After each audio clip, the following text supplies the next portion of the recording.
नमस्कार, good evening and welcome everybody to Parcham classes. Parcham classes के polity sessions में आपका बहुत बहुत स्वागत है। पॉलिटी सेशन में जो आज का हम टॉपिक करेंगे वो है motions in parliament. It is a part of parliament chapter only. Parliament chapter एक बहुत बड़ा चैप्टर है, इसलिए कंटिन्यूसली आगे बढ़ा जा रहा है और एक्सटेंडेड चैप्टर है, but it is one of the most topics as per your syllabus, तो इसको हमें डिटेल में पढ़ना भी ज़रूरी है। तो इसलिए अपना संयम न खोएं, बने रहें ताकि आपकी प्रिपरेशंस अच्छी रहे और पार्लियामेंट की सारी समझ आपको अच्छे से आ जाए। हाँ, एक बार अगर हमने सारा गो थ्रू कर लिया एक बार डिटेल में, उसके बाद जब हम रिवाइज करेंगे तो हम कुछ मेन पॉइंट्स को ही रिवाइज करेंगे, क्योंकि जो मेन पार्ट है वो हमारे दिमाग में तो एटलीस्ट बैठ चुका है। कंसेप्ट हमारे को क्लियर हो गया है, पार्लियामेंट वर्क कैसे करती है वो सब हमें क्लियर हो गया। तो एक बार तो इसको देखना ज़रूरी है। जब आप इसको रिवाइज करें फॉर द एग्जाम्स तब आप इसको थोड़ा सा स्किप कर करके भी देख सकते हैं, बट एज ऑफ नाउ आपको पूरा डिटेल में पढ़ना है, इसलिए हम इसको आगे कंटिन्यू कर रहे हैं। सो मोशंस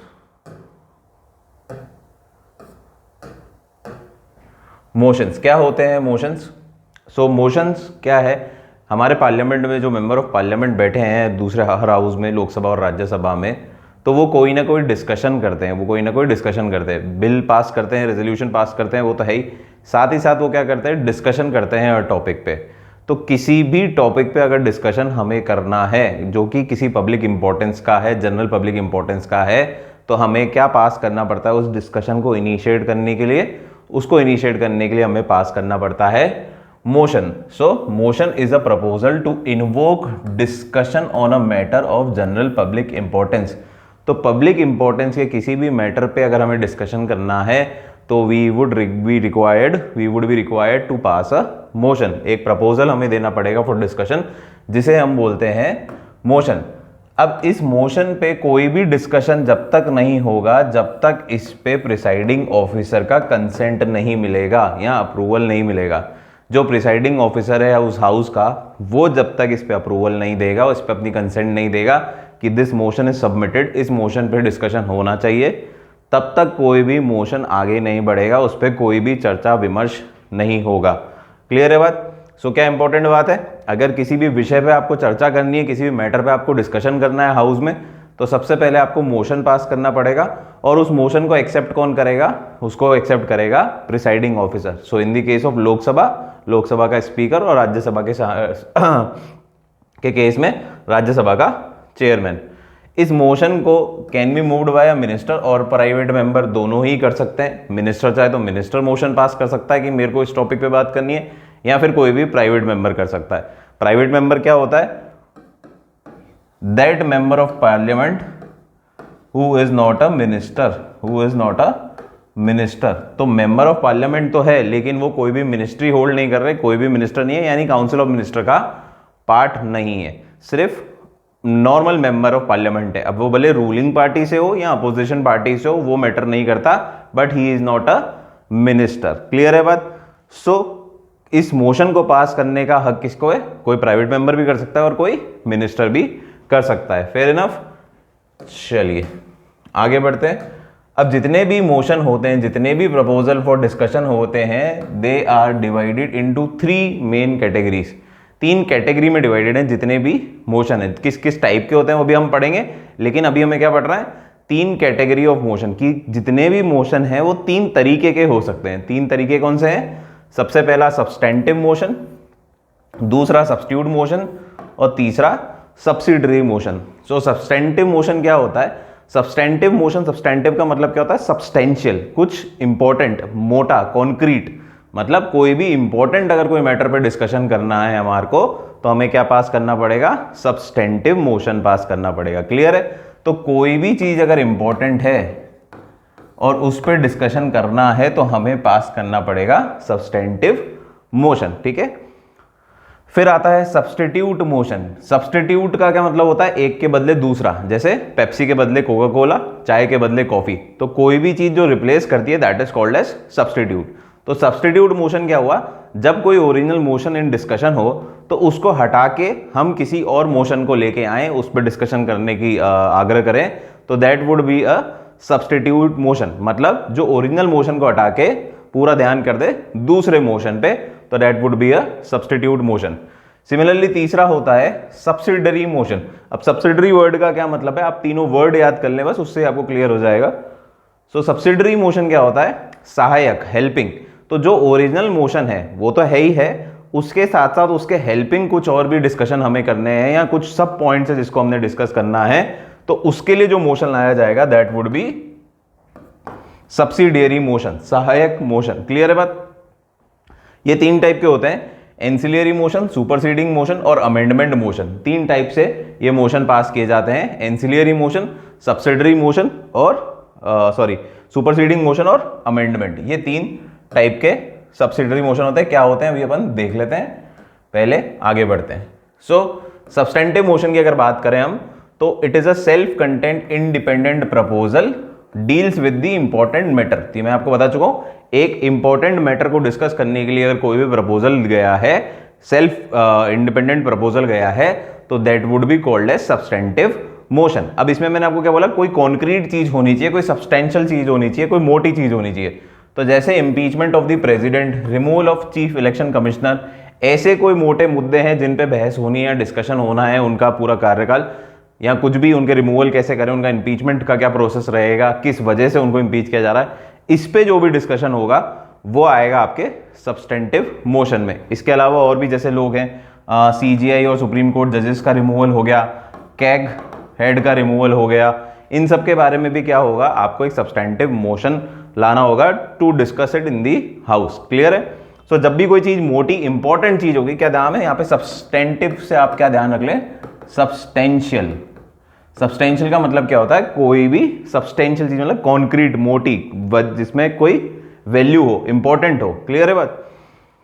फिर आते हैं हम सब्स्टिट्यूट मोशन पे। तो सब्स्टिट्यूट मैंने आपको क्या बताया, एक के बदले दूसरा, जो ओरिजिनल मोशन चल रहा है उसको सुपरसीड करके एक नया मोशन लाना है, तो that would be called as substitute motion. Clear है?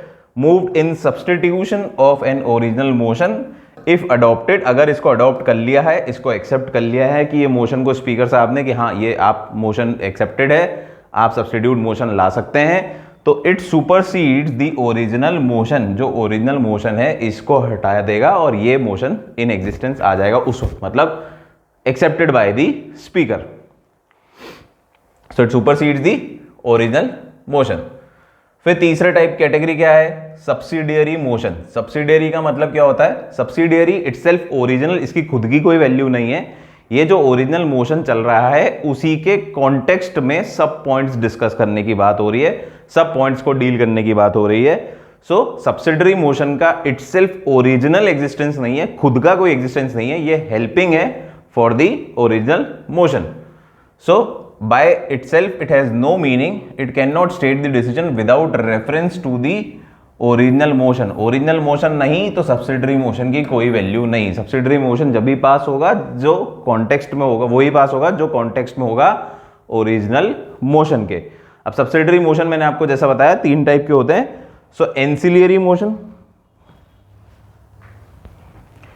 एंसिलियरी मोशन, एंसिलियरी मोशन मतलब नॉर्मल अगर कोई टॉपिक है, नॉर्मल कोई डिस्कशन हो रहा है, उसके कुछ सब पॉइंट्स अब हमें डिस्कस करने हैं नॉर्मल वे ऑफ प्रोग्रेस में, तो उसको बोलेंगे हम एंसिलियरी मोशन। मतलब एक लेंदी टॉपिक है, उसके कुछ सब पॉइंट्स अब डिस्कस करने हैं, तो that would be regular way of proceeding कि अब नेक्स्ट टॉपिक पे चले, अब नेक्स्ट टॉपिक पे चले, रेगुलर जैसा किसी भी टॉपिक को डिस्कस किया जाता है उस तरीके से, तो उसको बोलेंगे एंसिलियरी मोशन। क्लियर है बात? फिर आता है आपका superseding motion. So superseding motion क्या होता है, moved in the course of debate on another issue and seeks to supersede that issue. तो इसमें क्या है, सुपरसीडिंग क्या हुआ कि अगर उस टॉपिक में उस डिस्कशन में, मोशन में कोई एक ऐसा टॉपिक चल रहा है जिसको खत्म करके अब हमें दूसरे टॉपिक पे मूव करना है, दूसरे इशू पे मूव करना है, तो वो कहलाएगा superseding motion. Superseding motion, superseding type of subsidiary motion. ये पार्ट किसका है, सब्सिडरी मोशन का ही, लेकिन इसको क्या बोलेंगे, सुपरसीडिंग मोशन। एक इशू से ध्यान हटा के दूसरे इशू पे मूव करना, सब्स्टिट्यूट पे सुपरसीड करना, तो ये हो जाएगा सुपरसीडिंग मोशन। तीसरा आता है हमारा अमेंडमेंट मोशन। अगर ओरिजिनल मोशन जो हमारा है उसमें हमें कोई चेंजेस करने हैं और उस पर डिस्कशन करना है कोई भी ऑल्टरनेट पे, तो वो कहलाएगा amendment motion. Amendment motion type of subsidiary motion only. ये बात ध्यान रखनी है, सब्सिडरी मोशन जितने भी टाइप के हैं इनका कॉन्टेक्स्ट सिर्फ ओरिजिनल मोशन के थ्रू ही है। ओरिजिनल जो आपका मोशन है उसी से रिलेशन में सब्सिडरी मोशन है, एग्जिस्टेंस में ओरिजिनल मोशन है उसी के सब पार्ट्स है, उसी की सब्सिडरी है, ये ध्यान रखना है आपको। जबकि जो पहले का था सब्स्टिट्यूट मोशन, वो ओरिजिनल को हटा के दूसरे ही मोशन को ले आता है, दूसरे ही डिस्कशन को ऊपर ले आता है, it supersedes the original motion, ये बात ध्यान रखना, ठीक है। अब हम पढ़ते हैं कौन कौन से मोशन होते हैं। हमने ये देख लिया कितने टाइप के मोशन होते हैं, कैटेगरी देख ली, तो सारे मोशन इन्हीं कैटेगरी के होंगे, या तो वो सब्सटेंटिव होगा, या वो सब्सिडरी होगा, या वो सब्स्टिट्यूट होगा, ये आपको तय हो गया है। अब कौन कौन से होते हैं क्या वो देख लेते हैं हम। तो सबसे पहला होता है क्लोजर मोशन। क्लोजर मोशन का मतलब क्या होता है, नाम से ही पता पड़ रहा है, जब किसी डिस्कशन को, किसी डिबेट को हमें कट शॉर्ट करना है या बंद करना है, एंड पुट टू वोट डालना है, तो उसे हम कहेंगे closure motion. So it is move to cut short the debate. एक टॉपिक है जिसपे हमने खूब डिस्कशन कर लिया है, खूब डिबेट कर ली है, सारे विचार विमर्श कर लिया है, इन एंड आउट उसको डिस्कस कर लिया है, और अब बारी है कि उस मोशन को हम रेस्ट पे दें और इसके ऊपर वोटिंग कर दें। जितने भी मोशन है, जितने भी तो नहीं पर बहुत सारे मोशन ऐसे होते हैं जिनको हम वोट डाल सकते हैं, एटलीस्ट सब्सटेंटिव मोशंस और ये जो होते हैं इनको हम वोट पे डाल सकते हैं। तो अगर किसी भी टॉपिक पे ऑल डिटेल में डिस्कशन हो चुका है, उस डिबेट को हम पूरी तरीके से कर चुके हैं, now it should be put to vote, तो इसके लिए हमें क्या करना पड़ेगा, इसके लिए हमें क्लोजर मोशन पास करना पड़ेगा। If approved debate is stopped and the matter is put to vote. अगर इस मोशन को अप्रूव कर लिया जाता है बाय द प्रिसाइडिंग ऑफिसर। कौन अप्रूव करता है किसी भी मोशन को, प्रिसाइडिंग ऑफिसर। तो प्रिसाइडिंग ऑफिसर ने अगर अप्रूव कर लिया है कि भैया हाँ आप क्लोजर मोशन ले लो, इस टॉपिक पे पूरा डिस्कशन हो चुका है, इन एंड आउट एकदम, कश्मीर से लेकर कन्याकुमारी तक हम सब कुछ डिस्कस कर चुके हैं, तो इसको अब आप वोट पे डाल दो ऑफ दी हाउस। हाउस से वोट ले लो कि वो डिस्कशन के किस फेवर में, डिस्कशन के साथ है या डिस्कशन के अगेंस्ट है। क्लियर है बात। 4 काइंड के क्लोजर मोशन होते हैं। क्लोजर में भी 4 तरीके के हैं, एक से इनका पेट नहीं भर रहा था, तो 4 तरीके के हैं। सबसे पहले सिंपल क्लोजर। सिंपल क्लोजर को आप यूं समझ ले सिंपली क्लोज करना। तो एक टॉपिक है जिसको हमने इन एंड आउट डिस्कस कर लिया है, अब इसको हमें वोट पे डालना है, तो उस टॉपिक को अब हम एंड करेंगे, उसका मतलब हो गया सिंपल क्लोजर, ठीक है। फिर आता है क्लोजर बाय कंपार्टमेंट। चलो आगे बढ़ते बढ़ते ही देख लेते हैं इसको।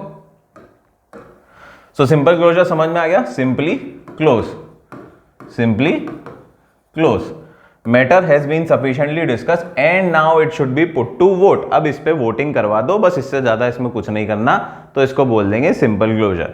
फिर आएगा closure by compartments. Closure by compartment, तो अब क्या होता है, कुछ जो डिस्कशंस होते हैं या कुछ डिबेट, कोई टॉपिक जो होते हैं वो बहुत ही ज्यादा लेंदी होते हैं और बहुत ही बड़ा मुद्दा है जिसको हमें डिस्कस करना है, और उसके अंदर बहुत सारे सब पॉइंट्स हैं, बहुत सारे सब पॉइंट्स हैं। तो हम क्या करते हैं, हम जो ओरिजिनल मोशन है या ओरिजिनल डिस्कशन है वो तो रहता ही है, लेकिन उसको और छोटे छोटे टुकड़ों में कर देते हैं ताकि इजीली उसको समझ पाएं, उस पर क्रिटिकल इवैल्यूएशन हो सके, और इंडिविजुअली उनको वोट पे डाल देते हैं। सो बेसिकली मतलब क्या है, पूरे मोशन को या पूरे डिस्कशन को टू डिवाइड इनटू पार्ट्स, उसको पार्ट्स में डिवाइड कर दो या फिर कंपार्टमेंट में डिवाइड कर दो। जैसे ट्रेन के डब्बे होते हैं उसी तरीके से आप उसको कंपार्टमेंट में डिवाइड कर दो, और हर कंपार्टमेंट को सेपरेटली डिस्कस करके सेपरेटली पुट टू वोट डालो। क्लियर है बात। So clauses of a bill of a lengthy resolution are grouped into parts. तो जितने भी क्लॉजेज हैं उनको हम ग्रुप करके पार्ट्स बना देते हैं, कंपार्टमेंट बना देते हैं, और फिर सेपरेटली हर कंपार्टमेंट को हम डिस्कस करेंगे और उनको सेपरेटली हम क्लोज करेंगे और वोट पे डालेंगे। So the debate covers the part as a whole, हर पार्ट को डिस्कस करेंगे, and the entire part is put to vote. पूरे पार्ट पे वोटिंग होएगी, फिर दूसरे पार्ट पे फिर वोटिंग होएगी, फिर तीसरे पे होएगी। तो कंपार्टमेंट में हम क्लोज कर रहे हैं, हम पार्ट्स में क्लोज कर रहे हैं, इसलिए इसको बोला गया क्लोजर बाय कंपार्टमेंट। फिर आता है हमारा कैंगरू क्लोजर। सो कैंगरू क्लोजर क्या होता है, कैंगरू क्लोजर बेसिकली, कैंगरू अगर आपको बताओ कंगारू। अच्छा एक बात बताएं कि कौन सी क्रिकेट टीम को कैंगरू नाम से जाना जाता है, ये आपको कमेंट सेक्शन में बताना है। वैसे तो सिंपल सा है बट फिर भी बताओ। सो कैंगरू में अगर देखा हमने, बॉडी ऊपर बड़ी है और टांगे थोड़ी सी छोटी छोटी हैं, ये वाली। तो कैंगरू क्लोजर में भी यही होता है कि हम जो इंपॉर्टेंट पार्ट है डिस्कशन का या मोशन में जो इंपॉर्टेंट पार्ट है जो हमें डिस्कस करना है उसको we take up, we discuss it in detail और फिर उसको वोट पे हम डाल देते हैं। सो मेन पार्ट पे डिस्कशन करना और उसको वोट पे डालना, और बाकी छोटे मोटे जो पार्ट हैं जो कि अनइम्पॉर्टेंट है उनको हम क्या कर देते हैं, उनको पास मान लेते हैं, उनको कैंगरू क्लोजर में पास मान लेते हैं। So only important clauses taken for debate and voting, सिर्फ जो मोटा पार्ट है, जो इंपॉर्टेंट पार्ट है उस पूरे डिस्कशन में, उनको हम डिटेल में डिस्कशन करते हैं, बाकी छोटे मोटे पार्ट को हम ऐसे ही मान लेते हैं past. Intervening clauses skipped taken as past. फिर आता है गिलोटिन क्लोजर। सो गिलोटिन क्या होता था? गिलोटिन एक पुराने जमाने में एक डिवाइस होता था फॉर एग्जीक्यूशन ऑफ पीपल, लोगों की मुंडी काटने के लिए एक डिवाइस था जो फ्रांस में यूज किया जाता था। तो इस तरीके से एक तख्ता होता था, उसमें आपकी मुंडी डाली जाती थी, आपको लेटाया जाता था, यहाँ से बैठाया जाता था और फिर ऊपर से ऐसे ब्लेड वाला कटर आता था और आपकी मुंडी बार, tata bye bye, finish. So this was guillotine बोलते थे उसको। तो गिलोटिन क्लोजर का क्या मतलब है, वहीं से ये नाम लिया है। तो क्या मतलब है, यहाँ पे हमने कुछ टॉपिक पे डिस्कशन किया, तो हमने डिस्कशन तो करा काफी सारा, लेकिन अभी भी कुछ अनडिस्कस्ड क्लॉज रह गए, अनडिस्कस्ड क्लॉजेस रह गए जिसपे हमने किसी प्रकार का डिस्कशन नहीं किया है। But it is the time to vote now. बहुत टाइम हो गया है, वोटिंग की जरूरत है, पूरा टाइम एंड अप हो चुका है which was meant for discussion. तो अब क्या करें? तो अब क्या करते हैं, जो undiscussed clause of a bill है are put to vote along with the discussed one, इनको हम काट देते हैं, इनको हम छोड़ देते हैं, गिलोटिन की मशीन मान लेते कि काट दिया इनको। मेन पार्ट जो भी डिस्कस हमने किया है उसको पास करा और छोटा पार्ट साथ साथ हमने मान लिया, जिसको हमने डिस्कस नहीं किया था वो हमने पास मान लिया। फिर आता है प्रिविलेज मोशन। सो प्रिविलेज मोशन आर्टिकल 105 जैसा आपको पता है बताता है हमारे काउंसिल ऑफ मिनिस्टर को प्रिविलेज प्रोवाइड होते हैं, काफी सारे पार्लियामेंट्री प्रिविलेजेस उपलब्ध होते हैं। तो ऐसे ही किसी प्रिविलेज का अगर दुरुपयोग करके हमारे पार्लियामेंट के मेंबर ऑफ पार्लियामेंट कोई ऐसा एक्ट करते हैं जिससे हम ये कह सकते हैं कि इन्होंने पार्लियामेंट के प्रिविलेजेस का दुरुपयोग किया है, तो इसे हम बोलेंगे ब्रीच ऑफ पार्लियामेंट। और इस ब्रीच ऑफ पार्लियामेंट की निंदा करने के लिए हम क्या पास कर सकते हैं? Privilege motion. So it is concerned with the breach of parliamentary privileges by a minister. कोई भी मिनिस्टर, मेंबर को हम नहीं करेंगे क्योंकि उसके कोई खास प्रिविलेजेस होते नहीं है, ज्यादातर प्रिविलेजेस किसके पास होते हैं? मिनिस्टर के पास ही होते हैं, और वो ही उसका ब्रीच कर सकते हैं। क्लियर है? सो concern with the breach of parliamentary privileges by a minister. तो किसी भी मिनिस्टर ने अगर कोई ब्रीच ऑफ पार्लियामेंट्री प्रिविलेज कराया तो उसके अगेंस्ट प्रिविलेज मोशन लाया जा सकता है। अब कैसे प्रिविलेज ब्रीच हो सकता है? तो उनको कई ऐसी इंफॉर्मेशन होती है जो कि कॉन्फिडेंशियल होती है और कंट्रोवर्शियल भी हो सकती हैं। तो ऐसी कोई इंफॉर्मेशन जो कि उन्होंने पब्लिक के साथ डिस्टॉर्ट करके भेजी है या उनको मैनिपुलेट करा है इंफॉर्मेशन को ड्यू टू सम बायस या फॉर पर्सनल बेनिफिट्स, या फिर कुछ ऐसी एजेंसीज को उन्होंने इंफॉर्मेशन दे दी है जिससे उनका कुछ बेनिफिट हो सकता है, तो ये कहलाएगा breach of parliamentary privileges. So ministers committed a breach of privilege withholding facts of a case और by giving wrong और distorted facts। तो किसी भी प्रकार के wrong, गलत, distorted facts या manipulated facts प्रोवाइड कराना itself is a breach of parliamentary privilege। तो किसी भी मंत्री को अगर पाया गया पार्लियामेंट्री प्रिविलेज का ब्रीच करते हुए, उल्लंघन करते हुए या दुरुपयोग करते हुए, दुरुपयोग would be the better word, तो हम उसके ऊपर प्रिविलेज मोशन ला सकते हैं। पर्पस क्या है इस मोशन को? To censure the concerned minister. तो सेंशर का मतलब क्या है? उसकी निंदा करना, उस कंसर्न्ड मिनिस्टर की हम निंदा करेंगे by passing the privilege motion. Clear है? कोई ज्यादा महंगी बात है नहीं। अब आता है कॉलिंग अटेंशन मोशन। सो कॉलिंग अटेंशन मोशन जैसा नाम बता रहा है, कॉलिंग अटेंशन, यहां पे हम किसी एक मंत्री का अटेंशन ग्रैब करते हैं, हम उसके अटेंशन लाते हैं एक पर्टिकुलर पब्लिक इंपॉर्टेंस के मैटर पे या किसी इंपॉर्टेंट मैटर पे। हमें अगर किसी मंत्री का स्टेटमेंट चाहिए, उसका स्टैंड के बारे में पता करना है, तो हमें क्या पास करना पड़ेगा? हमें पास करना पड़ेगा calling attention motion. So call the attention of a minister to a matter of urgent public importance. Urgent public importance या कोई इंपॉर्टेंट मैटर है, उस पर अगर हमें कोई स्टैंड चाहिए किसी भी मंत्री का, रिलेटेड कंसर्न मंत्री का, मिनिस्टर का, तो हमें क्या पास करना पड़ेगा? हमें पास करना पड़ेगा कॉलिंग अटेंशन मोशन। ये किसी मंत्री के अगेंस्ट होता है। क्लियर है? अगेंस्ट नहीं बोलेंगे, मंत्री से रिलेटेड होता है, आप ये बोले। ठीक है? सो इधर हमें किसी भी टॉपिक पे अगर कोई स्टैंड चाहिए किसी मंत्री का, जैसे सपोज करो भी अफगानिस्तान और तालिबान का जो इशू चल रहा था, उससे रिलेटेड हमें हमारे फॉरेन मिनिस्टर का स्टैंड चाहिए कि इसके ऊपर आपकी क्या राय है, आपका क्या होल्ड है, आप क्या स्टैंड लेते हैं इसके ऊपर कि अफगानिस्तान और तालिबान का जो इशू हुआ इससे इंडिया के रिलेशन अफगानिस्तान के साथ कैसे होंगे। इंडिया ने जो पैसे वहां पे लगा रखे हैं, वहां पे ट्रीटी कर रखी है और बहुत पैसे जो इन्वेस्ट कर रखे हैं अफगानिस्तान में, उनका क्या होगा, हमें कैसे रिटर्न मिलेगा, या तालिबान को आप एक्सेप्टेंस देंगे एज अ गवर्नमेंट या नहीं देंगे, आप तालिबान के साथ खड़े हैं या अफगानिस्तान के साथ खड़े हैं। तो ये सब बातों पे अगर हम आपको फॉरेन मिनिस्टर से स्टैंड चाहिए तो हमें क्या करना पड़ेगा, हमें कॉलिंग अटेंशन मोशन पास करना पड़ेगा। हम पूछ सकते हैं हमारे मिनिस्टर से, फॉरेन मिनिस्टर से, कि इस पे आपका क्या स्टैंड है, इसके लिए आप एक ऑथोरिटेटिव स्टेटमेंट हमें रिलीज करें। So the purpose is to seek an authoritative statement by the concerned minister. तो उस मिनिस्टर का अटेंशन बुला के, ग्रैब करके हम उससे एक ऑथोरिटेटिव स्टेटमेंट की मांग करते हैं। ये कैसे करते हैं, ये करते हैं कॉलिंग अटेंशन मोशन के through. It is the Indian innovation in the parliament, मतलब ये हमारे हिंदुस्तान में डेवलप्ड हुआ है, यहीं पैदा हुआ है, मेड इन इंडिया, मतलब देसी तड़का लगा हुआ है इस पे, ये यहीं का है, बाहर का नहीं है। एडजर्नमेंट मोशन, अब आता है हमारा अगला motion, adjournment motion to draw the attention of the house. अब जैसे हमने कॉलिंग अटेंशन की बात करी थी, तो वहां पे हमने क्या करा था, calling attention was to grab the attention and get an authoritative statement from a minister. किसी मिनिस्टर से हमें राय लेनी थी और उसका अटेंशन उस टॉपिक पे लाना था।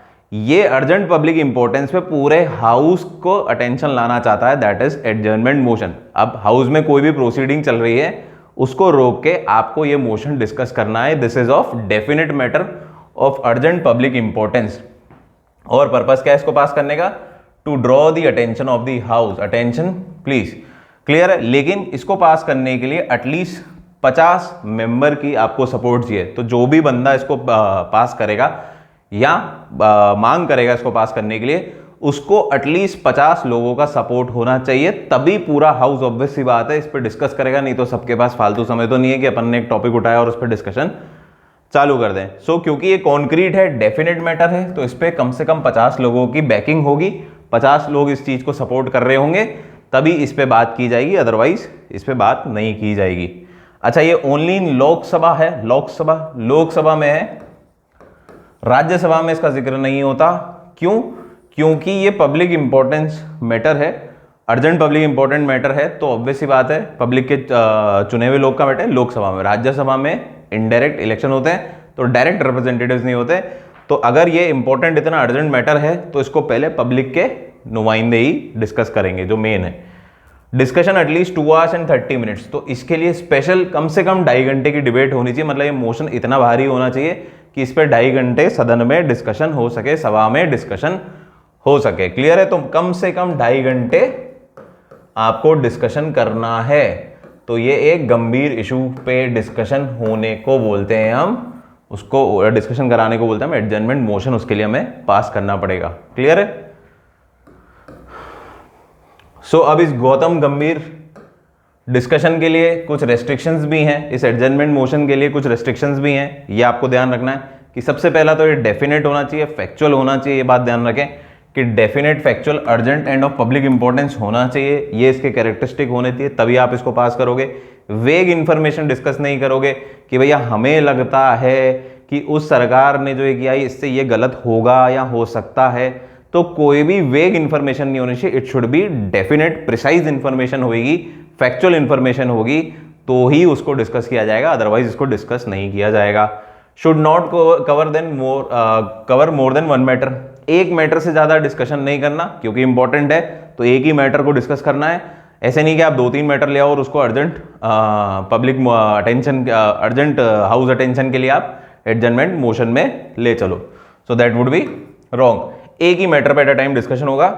मैटर होना चाहिए ऑफ रीसेंट अकरेंस, ताज़ा होना चाहिए एकदम, कोई पुराना बासी बदबूदार नहीं होना चाहिए कि आपने 1950 की कोई कहानी उठा ली और उस पर आप डिस्कशन कर रहे हो, नहीं।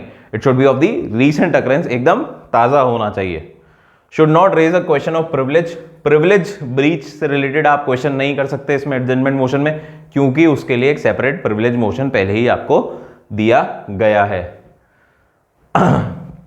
Shouldn't revive matter discuss in the same session, ऐसा नहीं है कि वो रिपीटेटिव हो, रिवाइव कर दिया आपने पुराने ही मैटर को, किसी को उठा लिया। इट शुड बी न्यू, हाल और ताजा, क्लियर है? Shouldn't deal any matter that is under adjudication of the court, किसी पे कोर्ट की कार्रवाई चल रही है, ऐसे मैटर पे कोर्ट की प्रोसीडिंग्स चल रही है, उस मैटर को आप डिस्कस नहीं करोगे।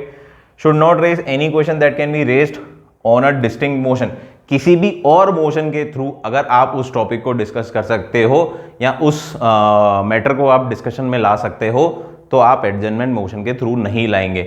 ये कुछ बाधाएं हैं एडजर्नमेंट मोशन की, रेस्ट्रिक्शंस है एडजर्नमेंट मोशन। तो एडजर्नमेंट मोशन पास करने से पहले आपकी बुद्धि में ये 6-7 पॉइंट होने चाहिए, ऐसा नहीं होता तो वो पास वैसे ही नहीं होगा, प्रिसाइडिंग ऑफिसर उसको एक्सेप्ट करेगा ही नहीं। फिर आता है हमारा no confidence motion. No confidence motion, अब नो कॉन्फिडेंस मोशन मेरे हिसाब से वैसे सब लोगों को अच्छे से आता है, पर फिर भी हल्का सा मैं आपको थोड़ा सा इसको बता देता हूं। So article 75 of the constitution says that the council of minister is collectively responsible to the Lok Sabha या legislature. So council of minister जो हमारे हैं ये कलेक्टिवली रिस्पॉन्सिबल हैं लोकसभा में, और ये काउंसिल ऑफ मिनिस्टर हैं ही इसलिए क्योंकि ये लोकसभा में कॉन्फिडेंस एंजॉय करते हैं, लोकसभा में मेजॉरिटी एंजॉय करते हैं। ठीक है बात? काउंसिल ऑफ मिनिस्टर उसी पार्टी के होंगे जिस पार्टी जो कि रूलिंग पार्टी होगी या मेजॉरिटी होगी हमारे हाउस में, तो ये कलेक्टिवली रिस्पॉन्सिबल है किसके लिए? To the Lok Sabha. यानी कि लोकसभा में जब तक इनका कॉन्फिडेंस है, लोकसभा को इनके अंदर जब तक कॉन्फिडेंस है फॉर दैट मैटर, तब तक ही ये रहेंगे। जब लोकसभा में कॉन्फिडेंस इधर मतलब क्या है? मेजॉरिटी। कॉन्फिडेंस का मतलब क्या है? मेजॉरिटी। सो लोकसभा के अंदर अगर मेजॉरिटी है तब तक ही ये मंत्री हैं। जिस दिन इन्होंने मेजॉरिटी खो दी या कॉन्फिडेंस ऑफ द हाउस खो दिया, उस दिन ये काउंसिल ऑफ मिनिस्टर डूब जाएंगे या खत्म हो जाएंगे। क्लियर है? गवर्नमेंट गिर जाएगी। क्लियर है? सो moved only in the Lok Sabha against the council of minister. सबसे पहली बात तो ये किसके लिए नो कॉन्फिडेंस किसको होगा? कॉन्फिडेंस किसको है? लोकसभा को किसके ऊपर है? काउंसिल ऑफ मिनिस्टर पे, गवर्नमेंट पे। तो गवर्नमेंट के अगेंस्ट ही ये पास हो सकता है, काउंसिल ऑफ मिनिस्टर के अगेंस्ट ही ये पास हो सकता है, और वो बैठती कहां पे? वो बैठती है लोकसभा में। तो it can be passed only in Lok Sabha against council of minister. No prior reason needs to be stated. हाँ, एक बात यह है कि इसके लिए आपको प्रायर रीजन देने की जरूरत नहीं है। जब भी किसी अपोजिशन पार्टी या किसी आदमी को लग रहा है कि ये जो काउंसिल ऑफ मिनिस्टर हैं ये मेजोरिटी इंजॉय नहीं कर रहे हैं हाउस की, कॉन्फिडेंस इंजॉय नहीं कर रहे हैं हाउस की, तो उसके against no confidence motion pass किया जा सकता है। If pass the council of minister must resign. ये ध्यान रखना है हमारे को कि अगर ये पास हो गया नो कॉन्फिडेंस मोशन तो उस सरकार को गिरना पड़ेगा, इस्तीफा देना पड़ेगा। क्यों करना पड़ेगा ऐसा? क्योंकि ऑब्वियस सी बात है कि जो मेजॉरिटी थी वो अब आपके पास रही नहीं और अब आपको रिजाइन करना पड़ेगा, दूसरी सरकार आएगी। क्लियर है बात?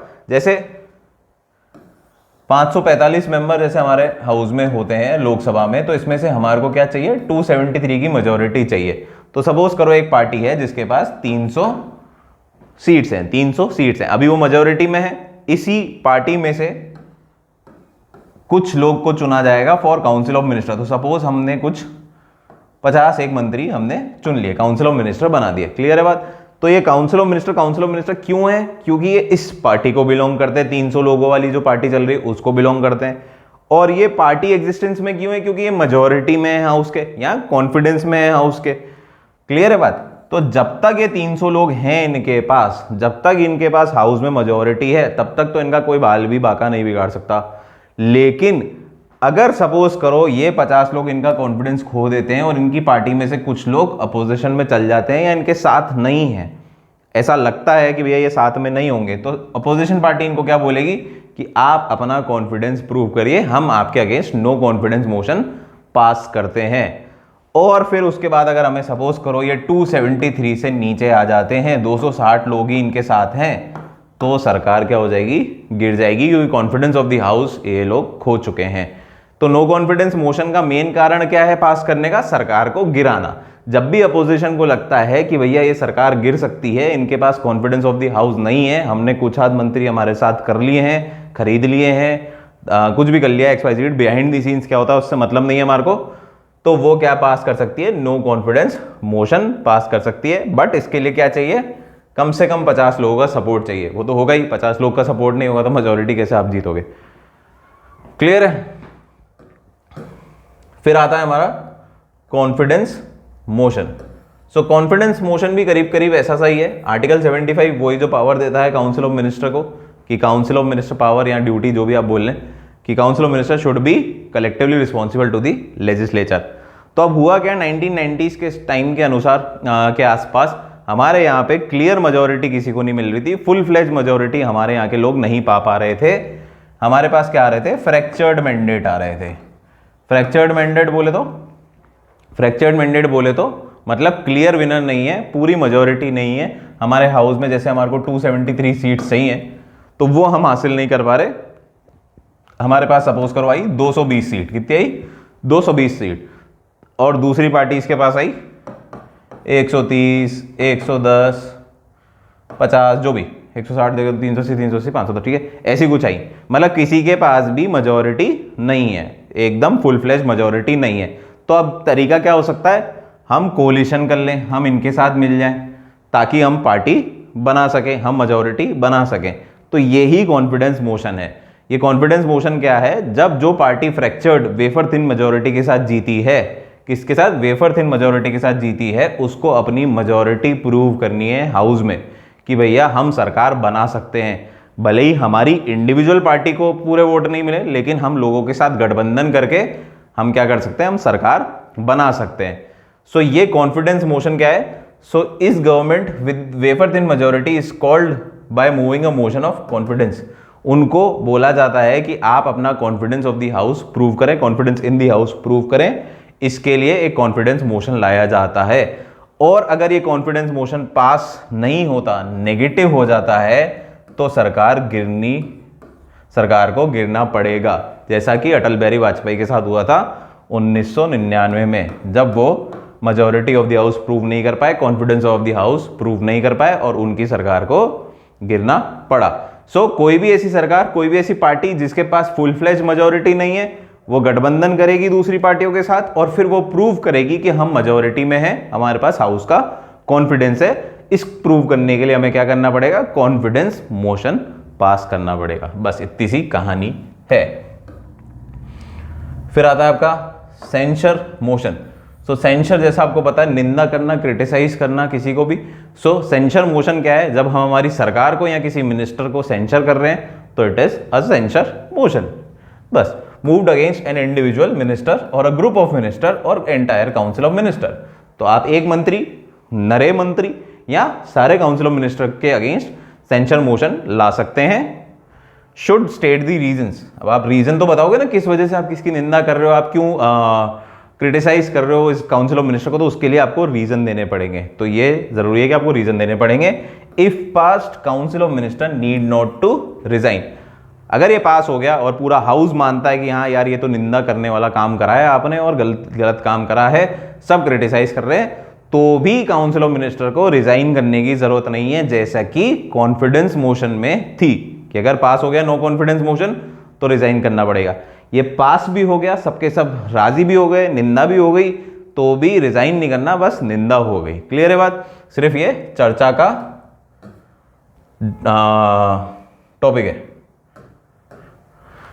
फिर आता है हमारा मोशन ऑफ थैंक्स। अब मोशन ऑफ थैंक्स क्या होता है, सो मोशन ऑफ थैंक्स सबसे पहले तो ये लिया गया है हमारे ब्रिटेन से, जहां पे इसको बोला जाता है speech from the throne, speech from the throne in Britain.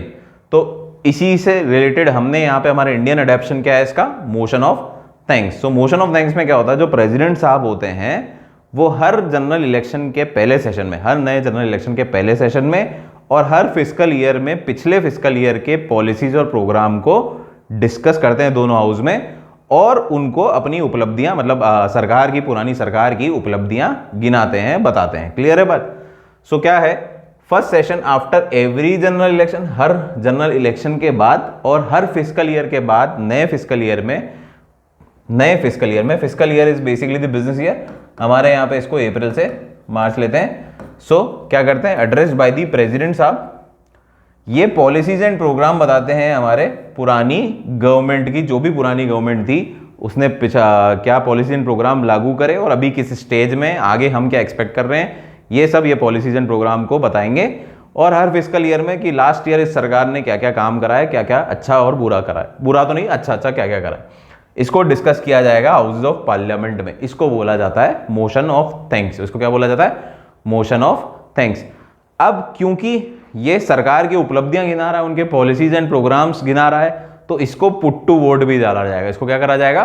Put to vote डाला जाएगा कि भैया हाउस में आप देखते हैं कि आपने ये जो उपलब्धियां हासिल करी हैं, ये वास्तव में सब लोग इसको अप्रिशिएट करते हैं या नहीं करते हैं, या ये सही है या गलत है। तो it is put to vote and it must pass, और इसका पास होना भी जरूरी है, क्योंकि अगर पास नहीं हुआ तो आपकी सरकार गिर जाएगी। कैसे गिरेगी?